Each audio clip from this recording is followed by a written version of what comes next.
Jake Sullivan wiped the sweat from his hands as he worked on the ship's engine. The colony ship Meridian had been his home for 3 months now.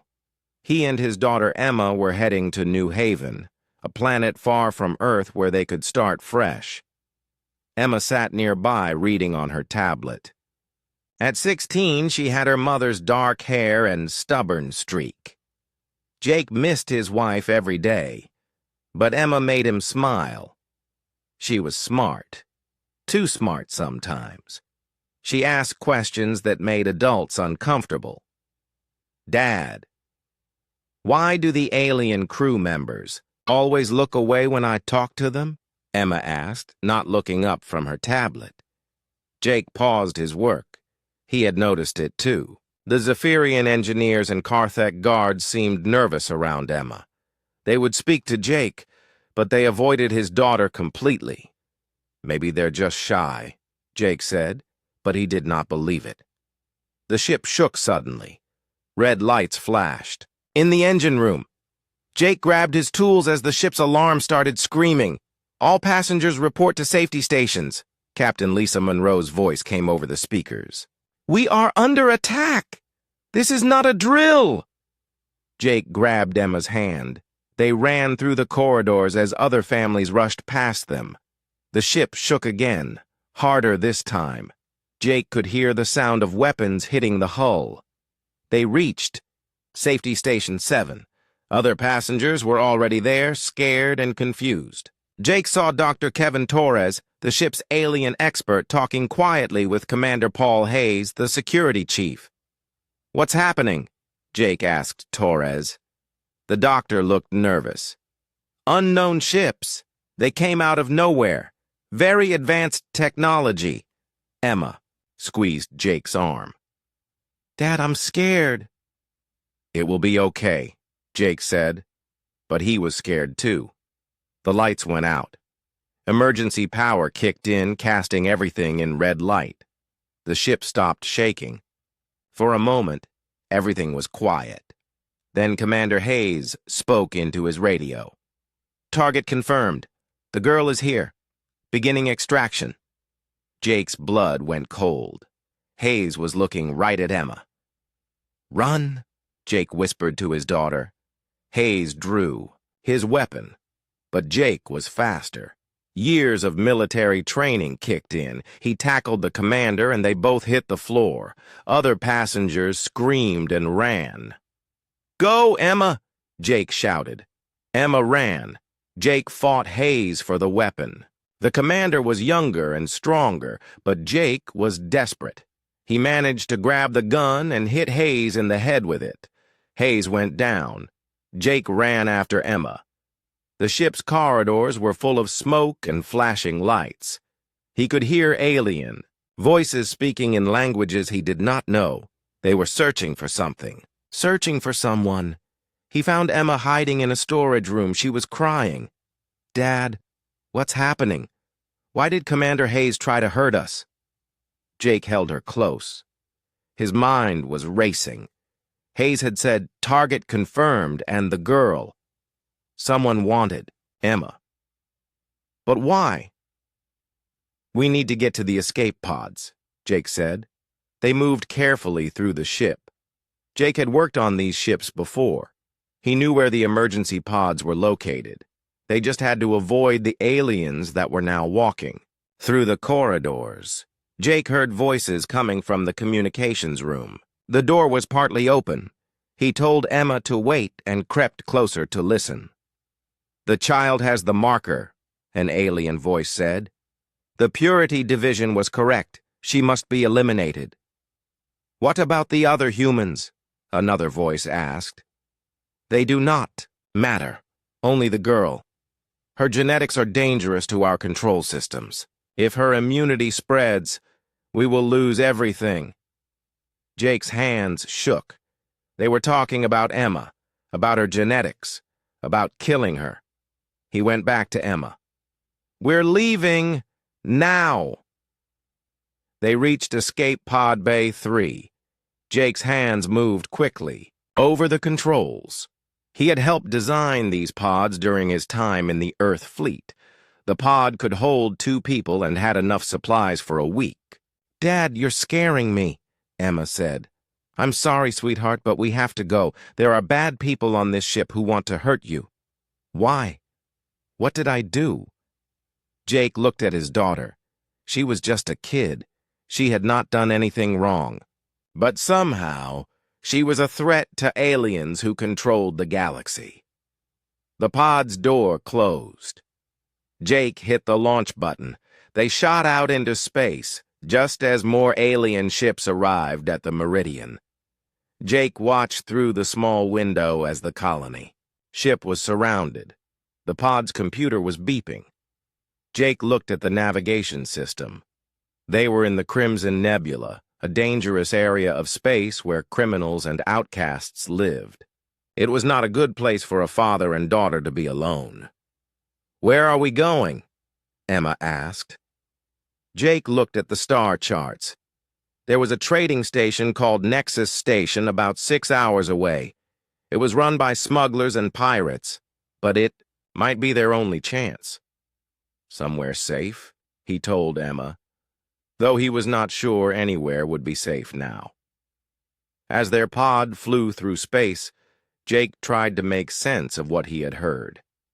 The aliens had mentioned something called the Purity Division. They said Emma had a genetic marker that made her immune to their control systems. Jake thought about Emma's life. She had always been different. Teachers said she was hard to influence. She never fell for peer pressure like other kids. She could not be hypnotized. Jake had thought these were just personality traits. Now he wondered if they were something more. The pod's radio crackled with messages from the Meridian. Commander Hayes was awake and very angry. He was telling the aliens that the targets had escaped. Ships were already looking for them. Jake turned off the radio. He looked at Emma, who had fallen asleep despite everything. She looked so young and innocent. How could she be a threat to an entire galaxy? But Jake knew one thing for certain. He would protect his daughter no matter what. Even if the whole galaxy wanted her dead, he would find a way to keep her safe. The pod flew on through the red clouds of the nebula, carrying a father and daughter toward an uncertain future. Behind them, alien ships began their hunt. The escape pod shook as it hit the landing platform of Nexus Station. Jake had never been to this place before, but he had heard stories. It was where people came when they had nowhere else to go. Emma woke up as the pod's door opened. The air outside smelled like fuel and something else Jake could not identify. The station was loud with the sounds of ships landing and taking off. "This place looks scary," Emma said. Jake agreed, but he did not say so. The station was made of old ship, parts welded together. People walked around carrying weapons openly. Most were humans, but Jake saw several alien species he did not recognize. "Stay close to me," Jake told Emma. They walked through the station's main corridor. Jake needed information and supplies, but he had to be careful. If the aliens were still hunting Emma, they might have contacts here. A woman approached them. She was tall, with short blonde hair, and wore a leather jacket covered in patches from different ships and planets. "You two look lost," she said. "First time in the Crimson Nebula?" Jake did not answer. He did not trust anyone yet. The woman smiled. "Smart. Don't trust strangers, but you're going to need help if you want to survive out here.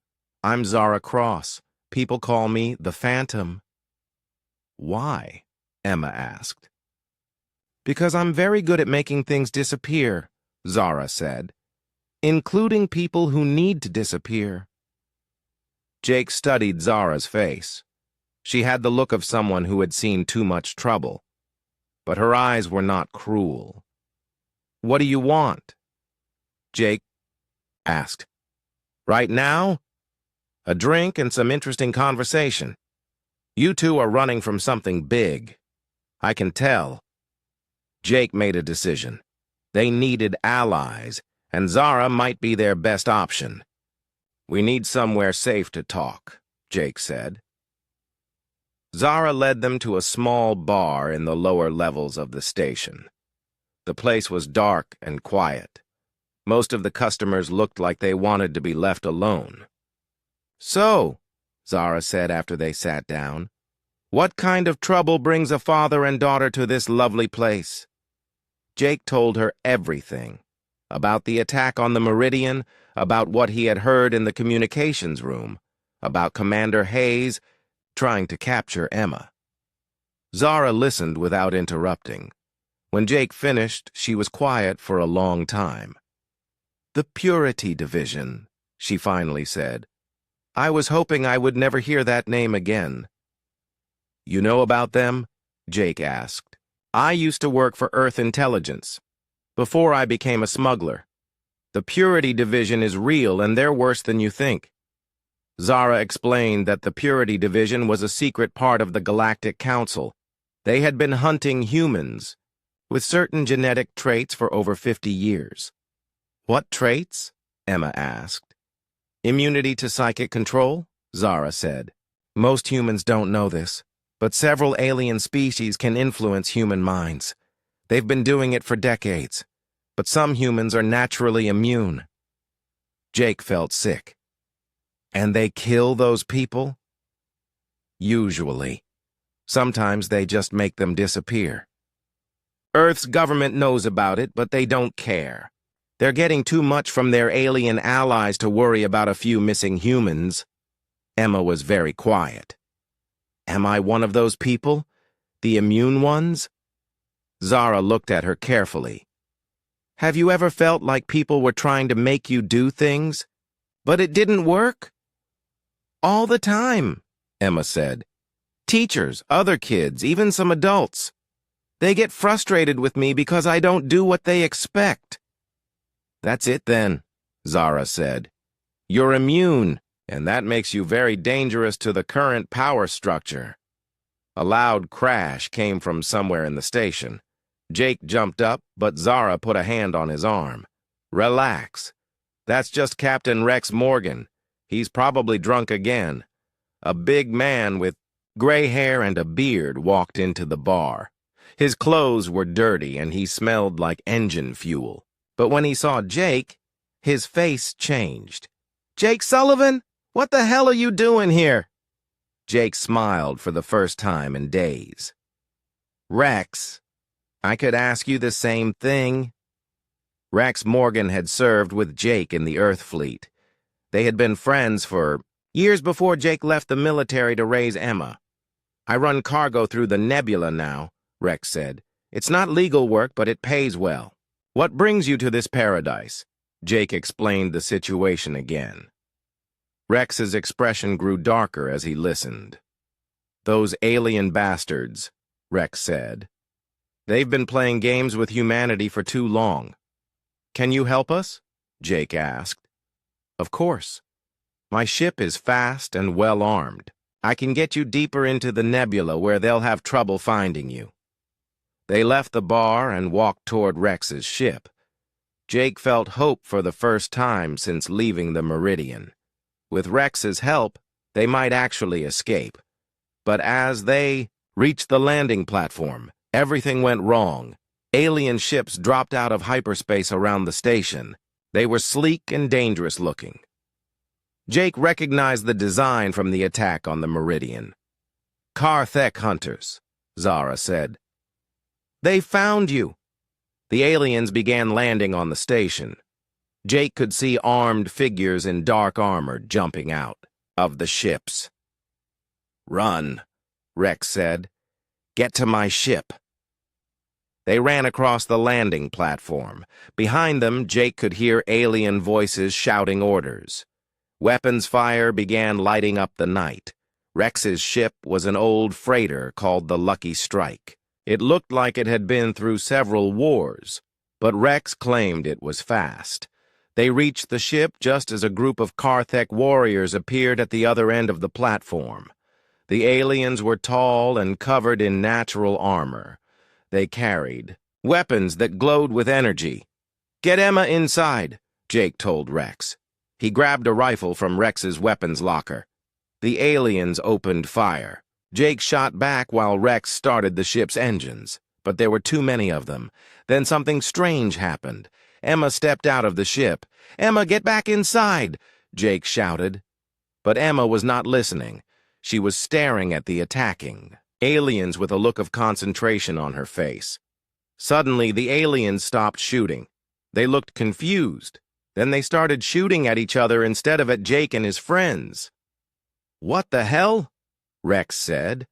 One of the Karthek warriors broke away from the group.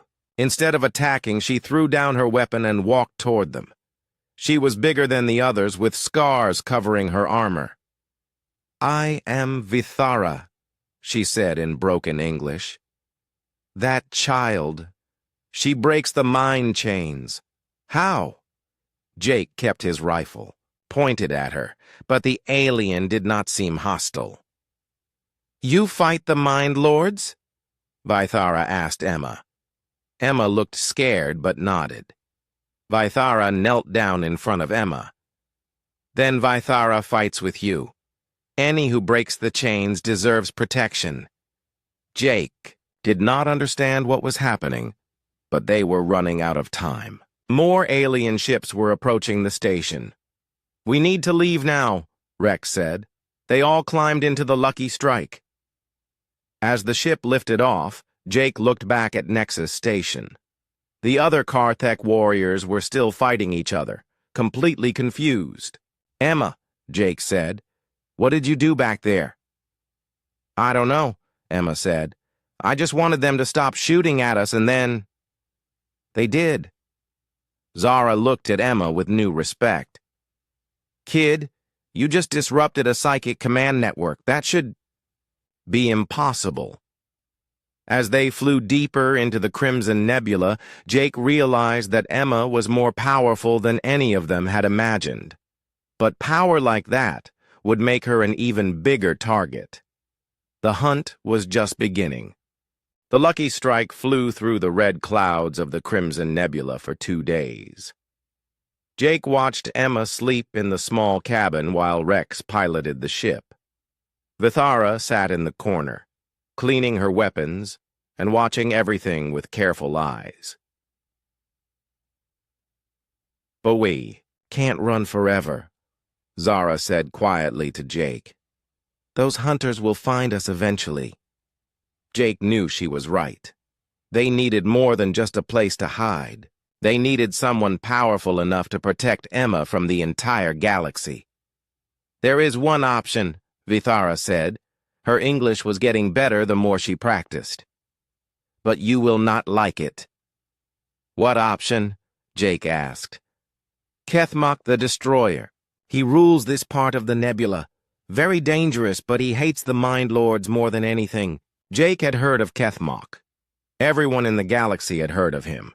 He was a warlord who had destroyed entire fleets. Stories said he was 12 feet tall and had 6 arms. He was called a monster by most people.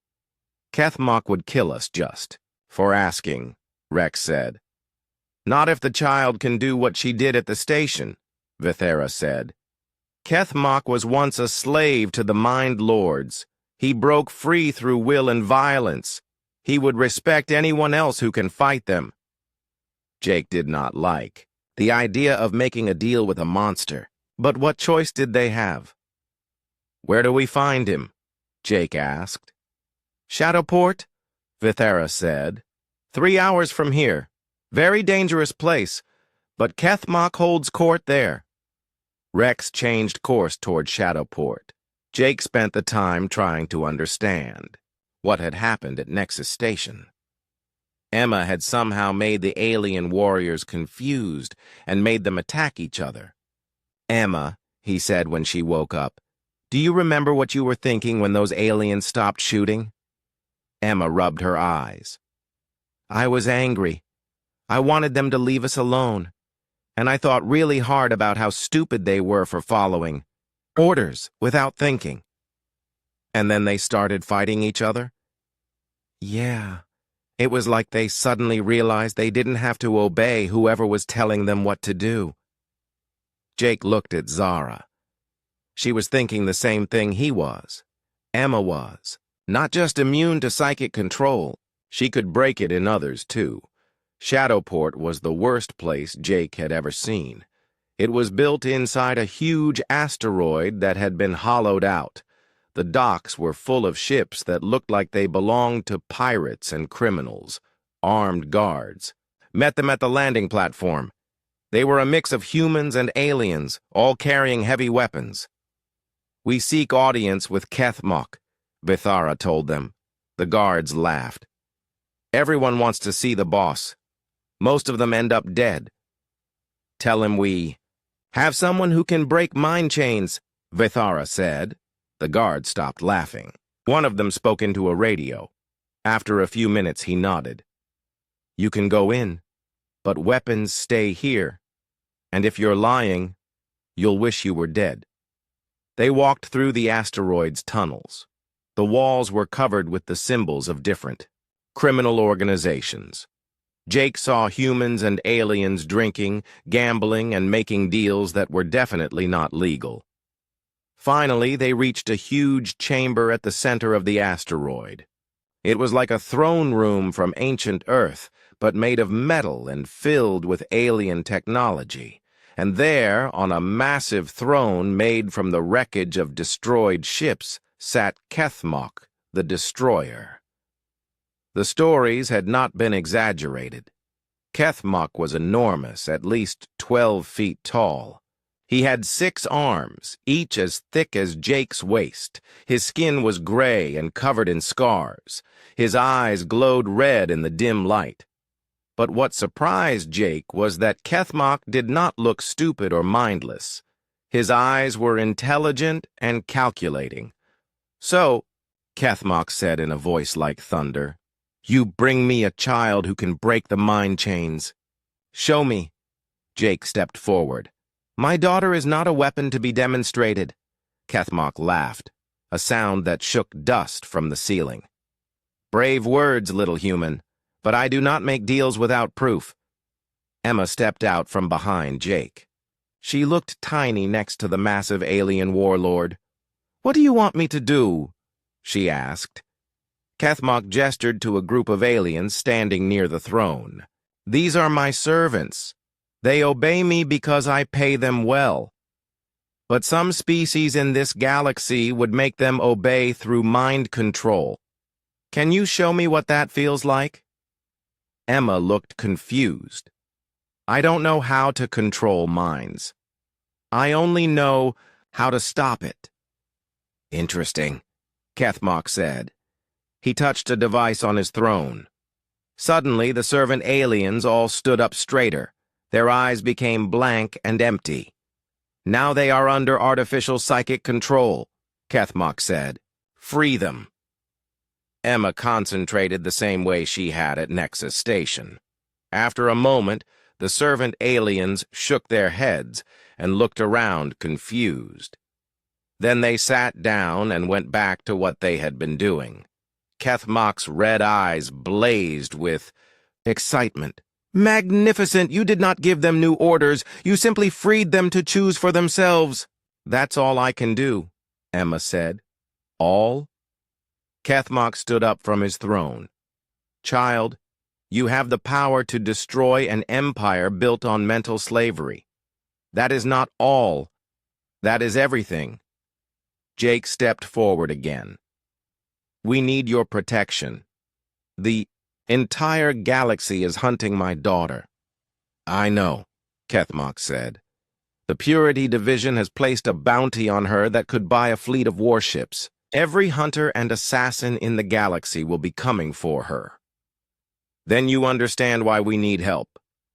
Kethmok walked down from his throne. Even standing in front of Jake, he was still twice as tall. I will help you, he said. But the price is this. Your daughter must help me create a weapon that can free entire star systems from psychic control.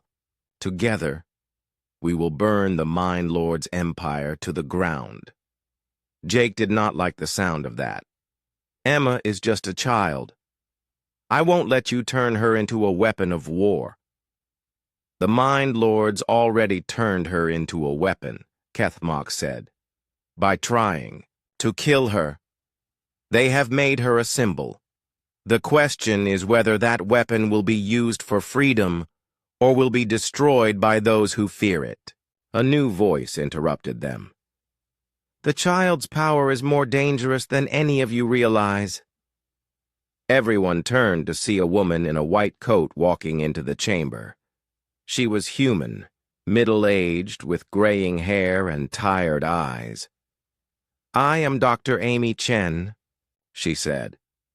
I used to study psionics for Earth's government until they decided my research was too dangerous. Kethmok gestured for her to continue. I've been monitoring psychic disruptions in this sector, Dr. Chen said.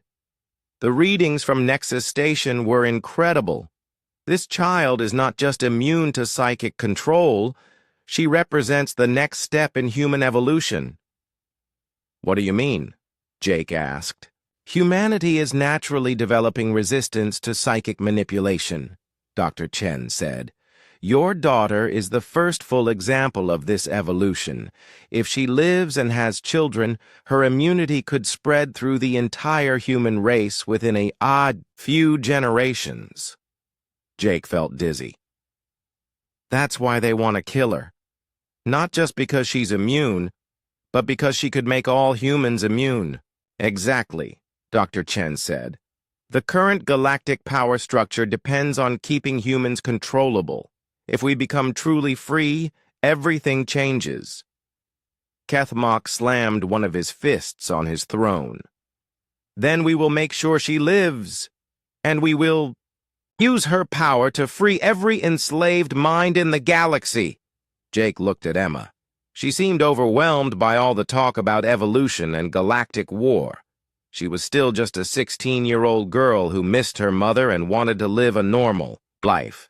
But normal was no longer possible.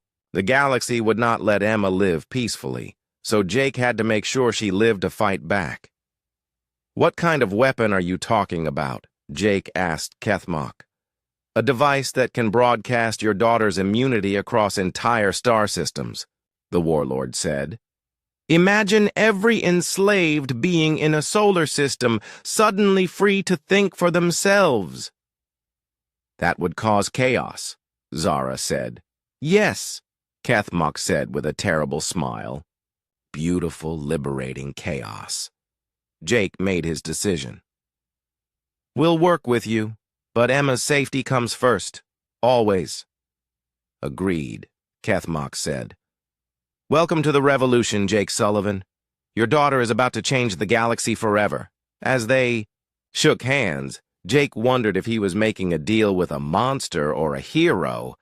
Maybe, he thought, there was not much difference when the fate of the galaxy was at stake.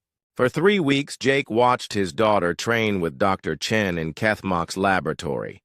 Emma was learning to control her abilities, but each time she used them, Jake worried about what it was doing to her. Her brain patterns are changing, Dr. Chen told Jake after another training session. The neural pathways that allow her to disrupt psychic control are growing stronger. Is that dangerous? Jake asked. I don't know. This has never happened before. Emma walked over to them, looking tired. Using her abilities took a lot of energy out of her. Dad, I can feel them, she said. Every time I practice, I can sense minds that are being controlled all across the galaxy. It's horrible. Jake hugged his daughter. She was growing up too fast, learning things no child should have to know. Kethmok's chief engineer, Tony Martinez, had been working day and night on the broadcasting device. Tony was a small human man who looked like he had not slept in years, but he was brilliant with technology. The amplifier is almost ready, Tony told Kethmok, but we'll need to test it somewhere safe. If this thing works the way Dr. Chen thinks, it will. It's going to send psychic shockwaves across half the galaxy. Let them feel it, Kethmok said. Let every slave master know that their time is ending. But Jake was worried about more immediate problems. Each time Emma used her abilities, it created ripples in space that could be tracked. Vithara had been watching their sensor readings with growing concern. More ships entering the nebula every day, she reported. Word is spreading. The bounty on Emma grows larger. Jake knew they were running out of time, but he did not know how much until Rex burst into the laboratory with terrible news. They found us, Rex said. Admiral Grace Walker is here with a joint Earth-alien fleet. 20 ships at least, maybe more. Jake's blood went cold. He knew Admiral Walker from his time in the Earth fleet. She was smart, ruthless, and completely loyal to Earth's government. How long do we have? Kethmok asked. Maybe 6 hours before they reach Shadowport, Rex said. Dr. Chen looked up from her equipment. The device isn't ready. We need at least another week of testing. Then we fight, Kethmok said. He began issuing orders to his followers. Prepare the defense fleet. All weapons online. Today we show the galaxy that freedom cannot be destroyed. But Jake had a terrible feeling this was exactly what their enemies wanted. A big battle would give them cover to capture or kill Emma in the chaos. His fears were confirmed when Zara returned from a scouting mission with disturbing news. I intercepted some communications from Walker's fleet, she said. Jake, she's not here to capture Emma. She's here to kill her. What changed? Jake asked. Earth's government has decided that Emma is too dangerous to live. They think that if humanity becomes immune to psychic control, the other species will unite to destroy us completely. Jake felt sick. His own government wanted his daughter dead. There's more, Zara continued. Walker isn't just working with aliens. She's working with something called the collective mind. Dr. Chen dropped the equipment she was holding. That's impossible. The collective mind is just a theory. What theory? Emma asked. Dr. Chen looked scared for the first time since Jake had met her. Some researchers believe that all the psychic control in the galaxy comes from one source. A single ancient mind that has been manipulating every species for thousands of years. Like a puppet master, Emma said. Exactly. If the collective mind is real, then Emma isn't just a threat to individual species. She's a threat to the entire power structure of the galaxy. Kethmok was very quiet. Finally, he spoke. I have suspected this for years. The coordination between different species, the similar methods of control, the way our enemies always seem to know our plans before. We make them. If this collective mind exists, Jake said, then we're not just fighting the Purity Division. We're fighting the real ruler of the galaxy. Alarms began sounding throughout Shadowport. The enemy fleet had arrived early. Jake looked out through the station's windows and saw more ships than he could count. Human vessels flew alongside alien warships in perfect formation. At the center was Admiral Walker's flagship, the Retribution. They're demanding our surrender, Tony reported from the communications station. Tell them to go to hell, Kethmok said, but Jake had an idea. Wait, let me talk to Walker. The main screen lit up with Admiral Walker's face. She looked older than Jake remembered, with gray hair and tired eyes. But her expression was as cold as space. Jake Sullivan, she said, you've caused a lot of trouble. Grace, Jake said. We served together. You know I'm not a traitor. That was before you decided to threaten the survival of the human race, Walker said. Your daughter's abilities could start a war that humanity cannot win. So you're going to murder a child to prevent a war that might never happen? Walker's expression did not change. I'm going to do what's necessary to protect my species. Surrender the girl, Jake. Make this easy. Never. Walker sighed. I was hoping you would be reasonable. Begin the attack. The screen went dark. A moment later, the first enemy missiles hit Shadowport's shields. Kethmok's defense fleet launched from hidden bays throughout the asteroid. His ships were smaller than the enemy fleet, but they knew the nebula better. The red clouds that made navigation difficult for outsiders gave Kethmok's forces perfect cover. The battle was fierce. Jake watched from the command center as ships exploded on both sides. But there were too many enemy vessels. We can't hold them, Tony reported. They're breaking through the outer defenses. Then we activate the device now, Kethmok said.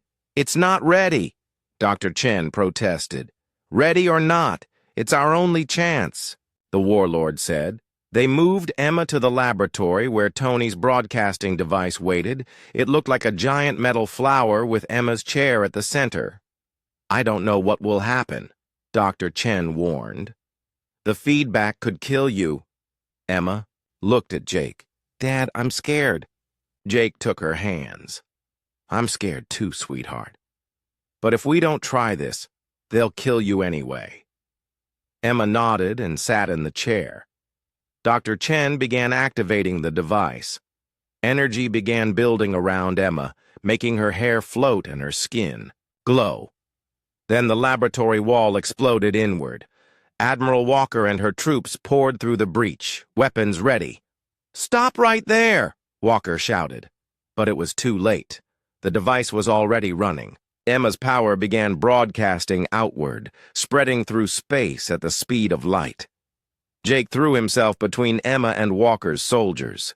Kethmok roared and charged the troops with two of his arms grabbing weapons and the other four swinging, like clubs. In the chaos of the fight, Jake was hit by enemy fire. He went down hard, blood spreading across the floor. Emma screamed, "Dad!" and her power spiked. The broadcasting device overloaded and exploded, throwing everyone to the ground. As Jake lay bleeding, he heard Admiral Walker shouting orders. But her soldiers were not responding. They were standing there looking confused, like they had just woken up from a dream. "What's happening?" Walker demanded. Then a new voice filled the chamber. It was not coming from any person. It seemed to come from everywhere at once. The child has disrupted the neural network, initiating direct control. Suddenly, Admiral Walker's eyes went blank. She raised her weapon toward Emma. But before she could fire, Kethmok stepped between them. The massive alien spread all 6 arms wide, shielding Emma with his body. "Over my dead body!" he roared. Walker fired. The energy blast hit Kethmok in the chest. The warlord staggered but did not fall. "Is that all you have, puppet?" Kethmok said to the invisible voice. The voice spoke again, and this time Jake could hear anger in it. "You cannot stop the inevitable. Order must be maintained." "Order is slavery," Kethmok said. "Chaos is freedom." He lunged forward and grabbed Walker, lifting her off the ground. But the effort was too much. The wound in his chest was bleeding badly. He collapsed, still holding the Admiral. Emma knelt beside Jake. "Dad, please don't die." "I won't leave you," Jake whispered. "Never."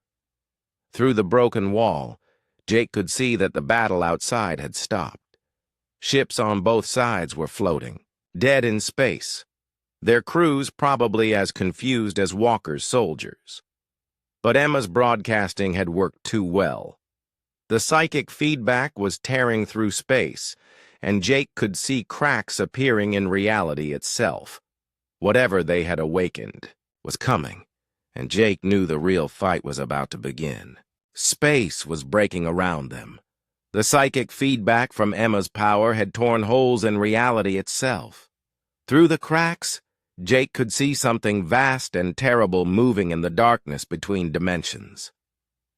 "The collective mind is coming," Dr. Chen said, her voice shaking. Emma's broadcast damaged the barriers that kept it hidden. Jake tried to stand but could not. The wound in his side was bleeding badly. Emma knelt beside him, tears running down her face. "Dad, I'm sorry. I didn't know this would happen." "Not your fault," Jake whispered. "We had to try." Admiral Walker was sitting on the floor holding her head. The blank look was gone from her eyes. She looked confused and sick. "What happened to me?" she asked. "I remember getting orders to kill the child, but I can't remember why I thought it was right." "You were being controlled," Vithara said. "The alien warrior was wounded but still standing. Just like most of the galaxy.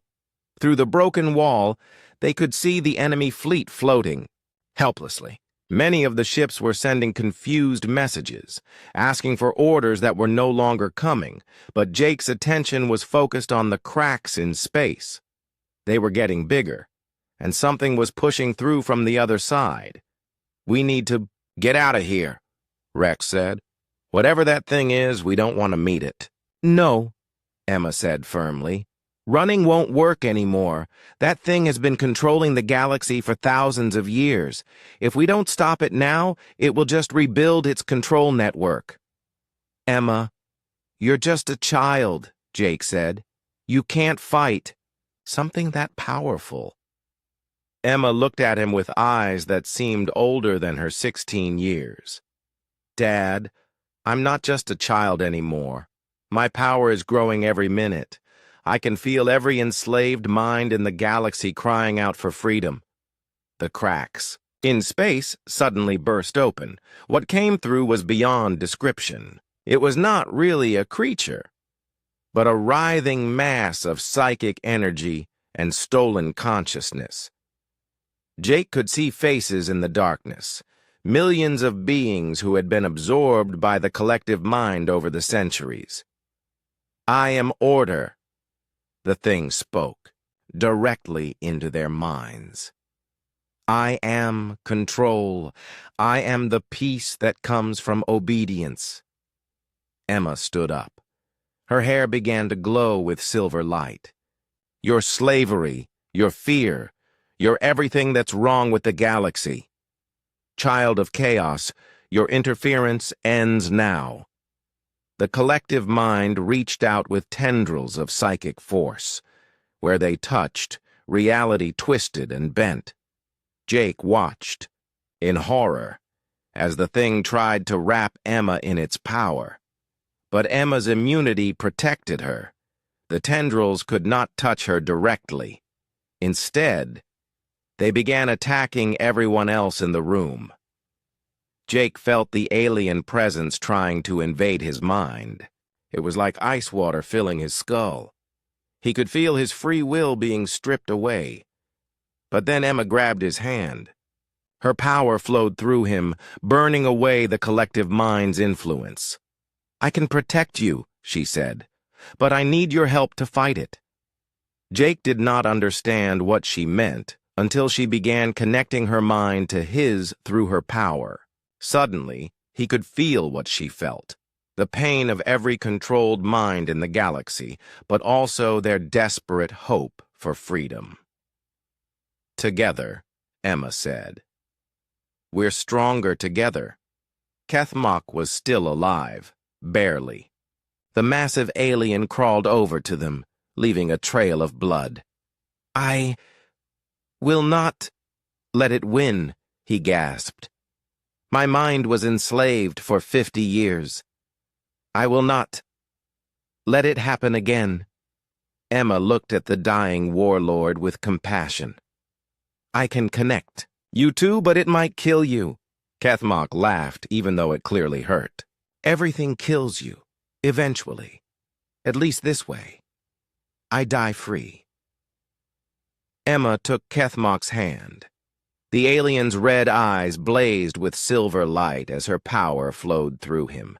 The three of them, human father, human daughter, and alien warrior, stood together against the collective mind.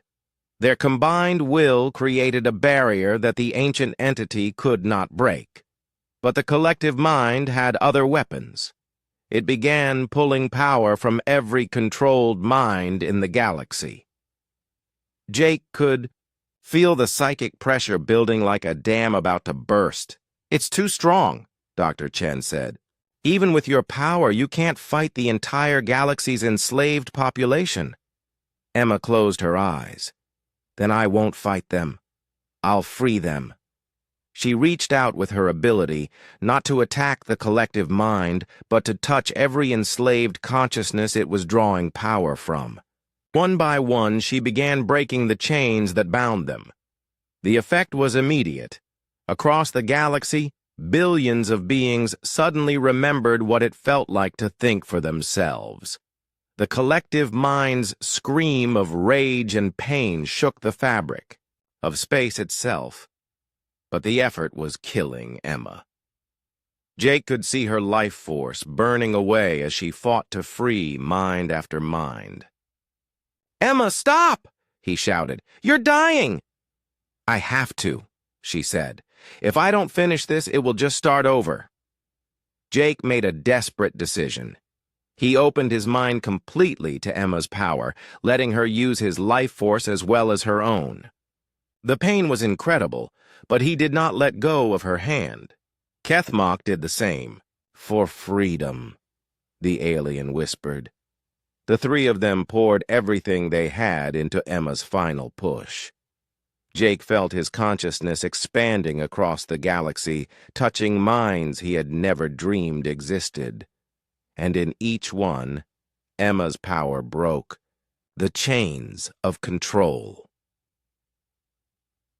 The collective mind began to fragment as its source of power disappeared. The ancient entity that had ruled the galaxy for millennia was finally dying. But it had one last weapon. With its remaining strength, it launched a final psychic attack directly at Emma's mind. Not to control her, but to destroy her completely.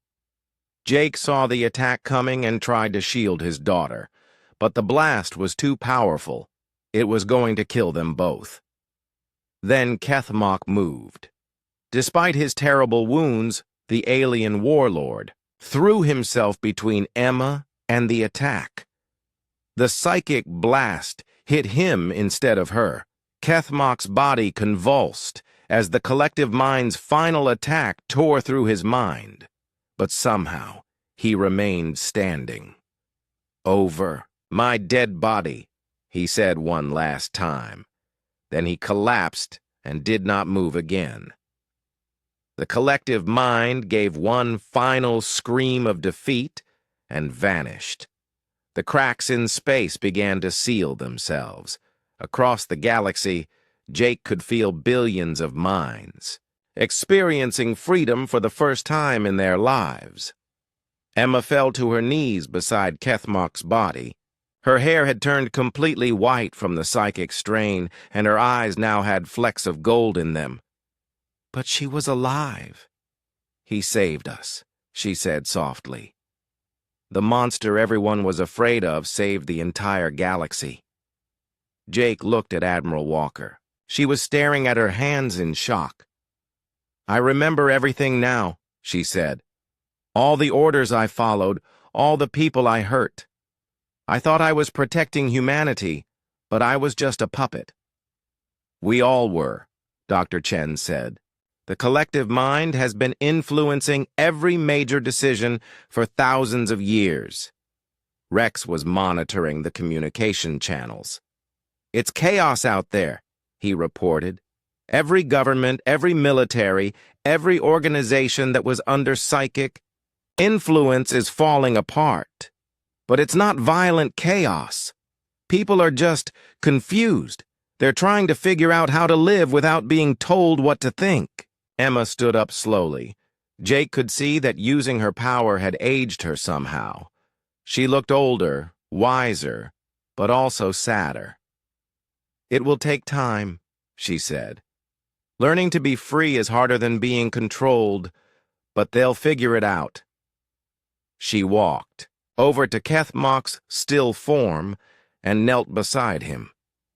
The massive alien looked peaceful in death, as if he had finally found the rest he had been seeking. Emma leaned down and gently kissed Kethmok's scarred forehead. "Thank you," she whispered, "for showing me that even monsters can choose to be heroes." Jake watched his daughter with amazement. She had saved the galaxy, but more than that, she had learned something important about the nature of freedom and sacrifice. As they prepared to leave Shadowport, Jake realized that their journey was just beginning. The galaxy was free, but freedom was chaotic and dangerous. Emma would be needed to help guide the transition, but first, they were going to New Haven. Jake's daughter deserved a chance to be a teenager again, even if she would never be a normal one. 6 months later, Jake stood on the porch of their new home on New Haven. The colony was thriving now that the colonists were free to make their own decisions. Emma had become a teacher, helping other humans with emerging psychic immunity learn to control their abilities. In her room, Emma kept a small shrine to Kethmok. It was just a piece of metal from his armor and a photo that Vithara had given her. But Jake knew it meant everything to his daughter. Ships still arrived regularly, bringing people who wanted to meet the girl who had freed the galaxy. Emma was always polite to them, but Jake could see that she preferred her quiet life on New Haven. One evening, as they watched the sunset, Emma asked him a question. "Dad, do you think Kethmok knew he was going to die?" Jake thought about it. "I think he knew the risk, but he chose to take it anyway." "Because freedom was worth dying for?" "Because you were worth saving," Jake said. "And through you, everyone else was too." Emma nodded. "I miss him sometimes. It's strange to miss someone who scared me at first." "Fear and respect aren't opposites," Jake said. "Kethmok was frightening because he was powerful, but he used that power to protect the innocent. That's what made him a hero." As the first stars appeared in the sky, Jake realized that his daughter had learned the most important lesson of all. Sometimes the greatest heroes are the ones who seem like monsters at first glance, and sometimes the smallest act of